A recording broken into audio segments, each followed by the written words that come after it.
মণিশঙ্কর আইয়ারের মন্তব্য বাংলাদেশের সাবেক প্রধানমন্ত্রী শেখ হাসিনার সম্পর্কে ভারতের অবস্থানকে চিত্রিত করে।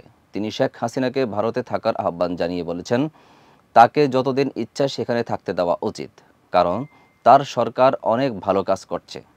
এটি কোনো রাজনৈতিক কারণে পাওয়া সমর্থক বা আশ্রয় দেওয়ার পক্ষ থেকে একটি গুরুত্বপূর্ণ বার্তা হিসেবে দেখা যেতে পারে।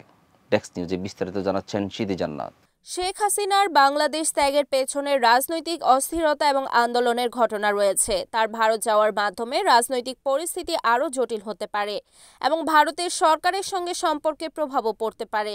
মণিশঙ্কর আইয়ারের কথায় ভারত বাংলাদেশ সম্পর্কে যথারীতি গুরুত্বের কথাও উঠে এসেছে, বিশেষ করে বাংলাদেশের অন্তর্বর্তী সরকারের সঙ্গে যোগাযোগ স্থাপনের প্রসঙ্গে। এই বক্তব্যগুলো ভারত ও বাংলাদেশের মধ্যে রাজনৈতিক সমর্থন ও সম্পর্কের গুরুত্বকে চিত্রিত করে এবং ভবিষ্যতে দুই দেশের মধ্যে কিছুটা সমন্বয়ের সম্ভাবনা দেখায়।